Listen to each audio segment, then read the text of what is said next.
pertanyaan yang disampaikan sahabat Abu Hurairah kepada Nabi sallallahu alaihi wasallam. Sa'ala Abu Hurairah ila Nabi sallallahu alaihi wasallam. Duduk sahabat Abu Hurairah tanya kepada Nabi sallallahu alaihi wasallam. Ini bekal kita ini. Apa pertanyaan dari sahabat Abu Hurairah? Ya Rasulullah, man as'adan nas bi syafa'atika. Man as'adan nas bi syafa'atika ya Rasulullah. Ya Rasul, orang yang paling beruntung yang nanti dia akan mendapatkan syafaatmu, pertolonganmu. Sampai Nabi Musa kan pernah minta sama Allah untuk supaya dijadikan umatnya Nabi Muhammad. Karena ngelihat begitu banyaknya pemberian yang diberikan Allah kepada Nabi Muhammad pada umatnya. Siapa ya Rasul? Perhatikan apa jawaban Nabi Sallallahu Alaihi Wasallam. Sebelum jawab, Nabi ngomong dulu sudah. Katanya Nabi begini. Qala Rasulullah sallallahu alaihi wasallam, qad donantu alla yas'alani hadas su'al ahadun qablaka. Qad donantu, katanya Nabi, aku sudah yakin alla yas'alani hadas su'al ahadun qablaka. Tidak akan ada sahabat yang tanya seperti ini mendahului kamu. Aku menyangka dan aku yakin pasti kamu akan tanya ini. Allahu Akbar. Ini nunjukkan apa? Nunjukkan cintanya sahabat Abu Hurairah kepada ilmu. Sahabat semuanya. Semuanya cinta sama ilmu. Ini salah satu maziyah, kelebihan. Terus dilanjutkan sama Nabi. Perhatikan. Ini dalil. Dalil persaksian bagaimana keutamaan para sahabat. Khususnya dalam hal ini sahabat Abu Hurairah. Katanya Nabi gini, 5 ra'aitu min hirsika 'alal ilm. Karena aku ngelihat kamu ini semangat betul untuk mendapatkan ilmu. Minal ilm, kalimatnya itu dengan minal ilm, ada alif lamnya, ada ma'rifat khusus, bukan ilmu umum maksudnya, ilmu agama. Sahabat itu Pak, tidak diberikan satu pemberian ilmu oleh Nabi kecuali langsung ngamalkan. Kecuali langsung ngamalkan, langsung. Tidak ada yang enggak. Ketika pentahriman tentang masalah khomer, ya kan? Ada sahabat perempuan, dia di pasar ketika itu, bukan khomer apa? Hijab, masalah hijab. Ditunggu, anaknya datang dari Majelis Rasulullah datang. Nah, apa yang kamu dapatkan hari ini dari Rasulullah? Katanya sahabat laki-laki, anaknya si perempuan yang jaga tokonya di pasar, ketika itu belum turun ayat hijab, dikatakan, wahai ibu, Rasulullah sekarang ini memberikan perintah turun ayat tentang masalah menutup hijab bagi seorang perempuan. Ini kalau secara normal, kan harusnya si perempuan sahabiyah ini pulang dulu. Perjalanan dari rumah ke pulang, kalau tidak ada penutupnya masih dimaafkan. Kenapa? Wong baru turun ayat kok. Tapi ketika dengar seperti itu, ini si sahabiyah ini tidak peduli sama barang dagangannya, ditinggal. Langsung pulang ke rumah, saking takutnya kelihatan dirinya tidak pakai hijab. Lari gitu. Tengah perjalanan ada 2 laki-laki yang datang, melewati di jalan itu juga.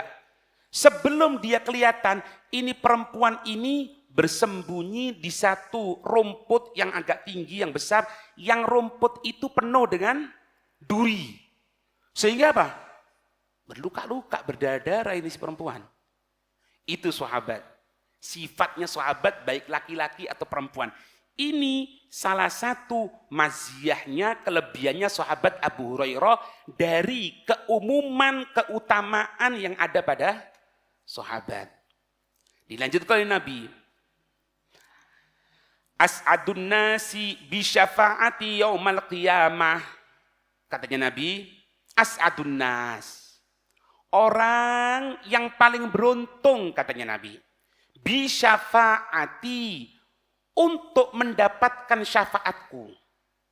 As'adun nas bi syafaati. Orang yang paling beruntung untuk mendapatkan syafaatku katanya Nabi yaumal qiyamah, di hari kiamat. Man qala la ilaha illallah khalisan min qalbih. Barusan ini bacanya.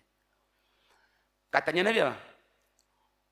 Orang yang paling beruntung untuk berhak mendapatkan syafaatku kelak di hari kiamat, siapa orang yang mengucapkan kalimat la ilaha illallah, ditambahi khalisan min qalbih, yang ikhlas, yang murni dari hatinya. Barusan kita baca kan, la ilaha illallah, la ilaha illallah, banyak ini yang kita ucapkan. Kemudian yang kita tanya, yang dimaksud khalisan min qalbih itu gimana? Apakah tidak bertujuan apapun atau murni karena Allah? Tapi murni karena Allah itu gimana? Ya ini pertanyaan juga. Ditanyakan juga oleh sahabat Abu Hurairah. Tanya lagi beliau. Qala wa ma ikhlasuha? Ya Rasul, yang dimaksud dengan ikhlasnya ketika mengucapkan la ilaha illallah itu apa ya Rasul? Kita semua mengucapkan kan la ilaha illallah, tapi harus dengan ikhlas. La ilaha illallah bareng dengan ikhlas, maka ini orang yang paling beruntung untuk mendapatkan syafaat Nabi Muhammad kelak di hari kiamat. Apa jawaban Nabi? Qala antunjizahu an maharimillah. Antunjizahu. Kalimat la ilaha illallah yang diucapkan yang mampu menyelamatkannya an maharimillah, dari apa-apa yang diharamkan oleh Allah. Dia mengucapkan la ilaha illallah, lesannya, perbuatannya, pandangannya, pendengarannya, jaga jangan maksiat sama Allah. Itu yang dimaksud mengucapkan la ilaha illallah yang ikhlas. Beliau Hai Umar ketika nyampaikan ini cerita gini, Pak. Cerita gini. Orang itu kalau sudah nyampe magom, dia ini sudah ikhlas dalam mengucapkan la ilaha illallah. Maka sesuatu yang ada pada amalan kita sekarang ini, katanya beliau, itu bekas dari orang-orang yang dahulunya. Mereka tadi itu kumpul dengan mengikhlaskan la ilaha illallah, artinya apa? Mengucapkan la ilaha illallah, hatinya kontak sama Allah. La ilaha illallah, perbuatannya tidak maksiat sama Allah. Beliau cerita gini, katanya beliau gini, 50 tahun yang lalu, katanya beliau, 50 tahun yang lalu, kita kumpul di sini, banyak para habaib kumpul zaman itu, 50 tahun yang lalu kumpul, kemudian di situ, di bagian sebelah sana ada Habib Muhammad bin Alwi bin Syihab. Habib Muhammad bin Alwi bin Syihab. Yang meninggal, yang wafat ketika mentalkin la ilaha illallah di acara haulnya Habib Abdullah bin Husain bin Thahir. Yang mau, waktu haulnya Habib Abdullah bin Husain bin Thahir, siapa Habib Abdullah bin Husain bin Thahir? Yang ngarang Sulam Taufik. Yang kita baca kita. Yang ngarang kitab Sulam Taufik. Yang punya Qasidah Ya Arhamar Rahimin. Yang kita baca. Jadi wafatnya beliau itu ketika apa? Ketika akhir dari majelis, beliau disuruh nyampaikan talqinu dzikir, nyampaikan dzikir. Kemudian beliau bersandar di tembok. Ucapan afdalu ma qultu ana wan nabiyyan min qabli la ilaha illallah. Diikuti semuanya. Muhammadur Rasulullah sallallahu alaihi wasallam, diikuti semuanya. alaiha nahya wa alaiha namut wa alaiha nub'atsu insyaallah minal aminin. Senden, Pak. Dek. Senden jatuh. Dek, duduk, meninggal. Allahu Akbar. Habib Muhammad bin Alwi bin Syihab. 50 tahun yang lalu, katanya beliau, di Hadramut, di Yaman Selatan, ketika itu masih dikuasai oleh pemerintah yang tidak benar. Tapi tetap mereka, katanya beliau, orang-orang yang memiliki wijaha ilallah, orang-orang yang memiliki hati yang kontak sama Allah. Mereka tetap kumpul, tetap kumpul. Di akhir dari bacaan dzikir itu, salah satu memerintahkan Habib Muhammad untuk nyampaikan mau'idhah. Berdiri beliau, nyampaikan. Itu beliau nyampaikan mau'idhah, di samping-sampingnya sini nih, tentara. Dengan senjatanya, dengan ininya. Orang-orang yang tidak benar lah. Orang-orang yang tidak benar. Dijaga tentara, tapi tetap beliau nyampaikan. Seolah-olah tidak ada apa-apa.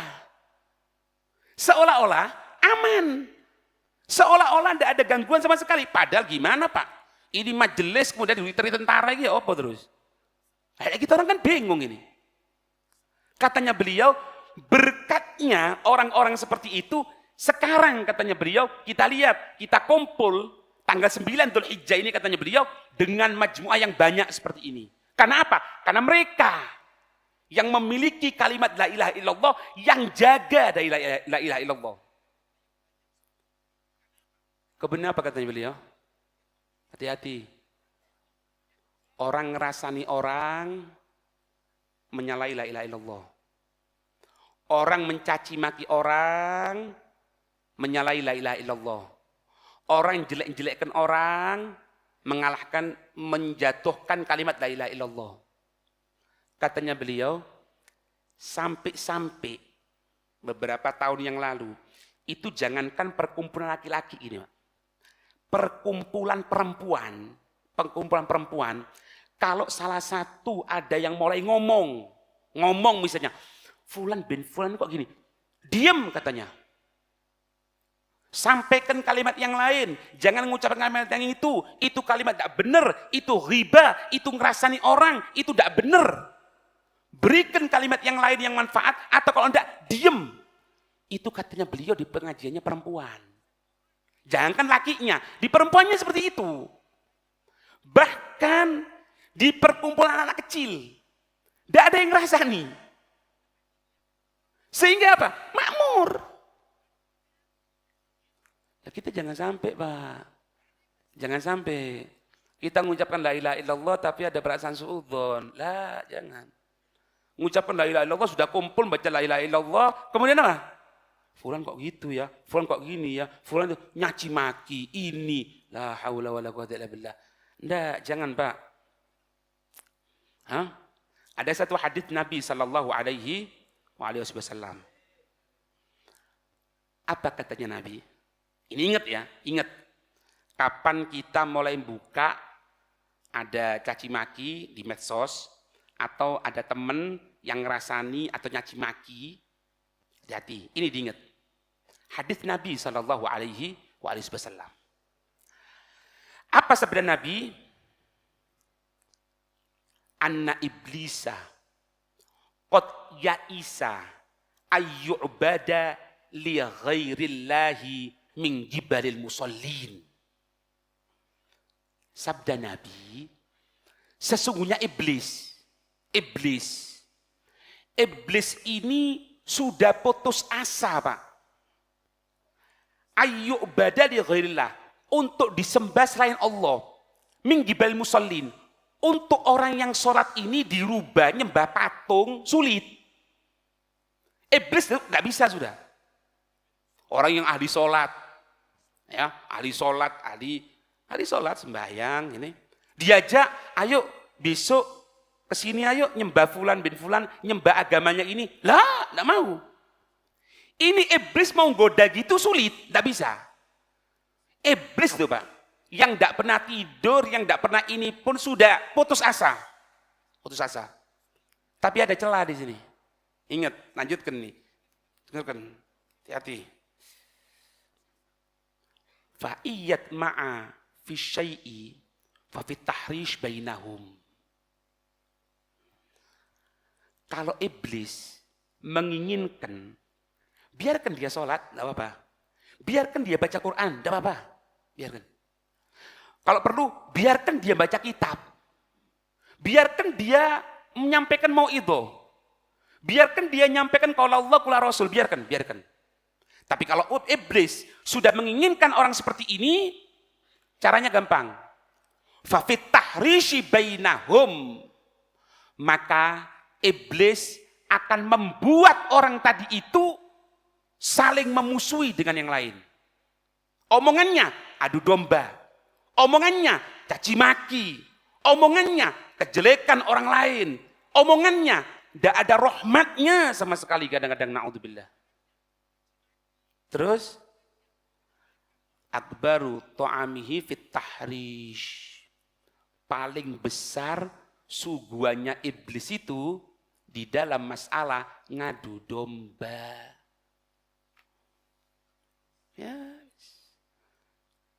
Ya Allah, dituakno. Kita jangan kepancing, selesai sudah. Jangan sampai la ilaha illallahnya kita batal gara-gara ini, Pak. Jangan. Tetap untuk menjaga hal tersebut. Perhatikan katanya Habib Abdullah Al-Haddad Sahibur Ratib. Habib Abdullah Haddad Sahibur Ratib. Apa katanya beliau? Ihsinidzan bil muslim walau kana naqi.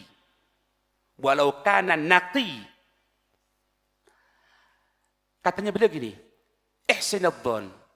Ayo kamu yang berhusnudzon ya, bil muslim, dengan orang muslim. Dia yang caci maki kan muslim, Pak. Yang jelek-jelekkan mungkin sama muslimnya. Dicaci maki, mencaci makinya itu yang mencaci maki fa'ilnya ini orang muslim. Baik sangka. Ihsinidzan, baik sangka. Bil muslim dengan orang muslim. Walau kana naqi. Naqi ini apa makna? Naqi ini bahasa amiyah. Naqi ini maknanya mukhalifun syadzun. Walaupun dia yang jelas-jelasan sesat. Dia ini melanggar syariat. Nyaci maki, adu domba, tidak baik. Setiap omongannya seperti itu misalnya, semoga enggak. Tetap prasangka baik. Kita tidak berhak dan tidak boleh untuk menghukumi mereka. Allahu Akbar. Iki opo iki, Pak? Alasannya Habib Allah Haddad, wala nadri bi khatimati, karena kita tidak tahu gimana akhir umurnya orang tersebut. Jangan sampai, Pak, yang selama hidupnya taat akhir umur tergelincir, naudzubillah. Dan bisa jadi yang maksiat akhir umur diberikan hidayat meninggal. Itu alasannya. Berat enggak? Nemen, Pak. Jadi kasarannya gini, Pak. Ini kalimatnya gini. Ente dicaci maki, senyum. Ente dicaci maki, doakan. Tetap. Oh gini, kata. Tetap. Assalamualaikum. Ahlan. Kifalakum. Apa ente? Ini. Biarkan. Kita tidak boleh ngomong. Ya Allah, ini orang yang jaga la ilaha illallah. Yang kita baca dikirnya sekarang ini, yahiku. Kalau mau jaga la ilaha illallah. Ya.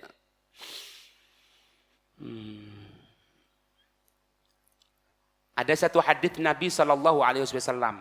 Ya. Ini hadis menggambarkan bagaimana kok sekarang ini banyak umat Islam yang terkadang itu, bukan terkadang ya, sudah nampak jelas-jelasan terdolimi. Orang kafir tidak ada perasaan takut lagi kepada umat Islam, justru kita umat Islam yang takut kepada mereka. Apa sabda Nabi SAW? Wala yanzi'annallahu min qulubi aduwikum minal mahabati minkum. Katanya Nabi, wala yanzi'annallahu, dan benar-benar Allah akan mencabut min qulubi aduwikum, dari hati-hati musuh-musuhmu. Dicabut perasaan apa? Al-mahabata minkum, kewibawaan, kebesaran kamu sekalian umat Islam. Secara ringkasnya gini, Allah menghilangkan perasaan takut orang kafir kepada umat Islam. Allah menjadikan orang kafir tidak takut lagi sama kita. Bunuh, ngebom, rumah sakit dibakar, anak kecil dibunuh, semuanya itu. Tidak ada perasaan takut. Kemudian, wala nakdifanna fi qulubikum al-mahabata min aduwikum. Dan Allah akan memberikan perasaan takut di dalam hati kamu sekalian, umat Islam. Akan dibuat oleh Allah umat Islam menjadi takut kepada mereka.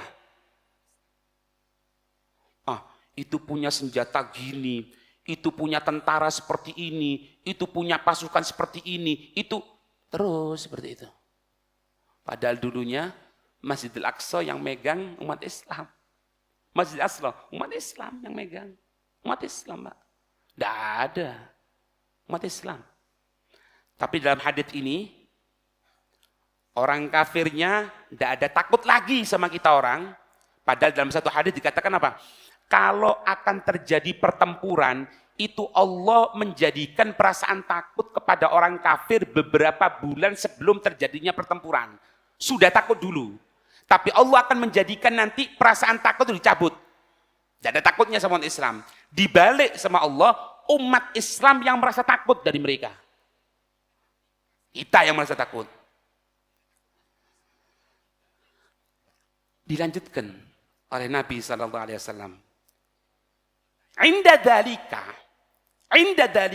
kalau sudah keadaan seperti itu, katanya Nabi, yusallituhullahu alaihim zullan. Kalau sudah keadaan seperti itu, Allah akan menjadikan mereka menguasai kita sehingga kita dalam keadaan hina. Tidak ada wibawanya sama sekali. Allahu Akbar. Berapa kali, Pak, kita mendapatkan sekarang ini video anak kecil dibunuh, rumah sakit dibom, ini dibantai, ini diginikan, berapa kali? Ya ini kejadiannya. Terus, tapi kembali perhatikan ini. Tapi Nabi memberikan solusi yang terakhir dari kalimatnya beliau. Hatta ya'udu ila dinihim, sampai mereka umat Islam kembali kepada agama mereka. Kalau kita hadir majelis, buyar mereka. Ini yang ditakuti sama mereka. Korban, umat Islam mengusahakan korban, banyak yang korban. Itu yang ditakuti mereka. Kalau kita bisa seperti itu, kembali lagi kepada agama kita, subuh hadir majelis, hadir sholat subuh, baca dzikir bareng, ada majelis, datang.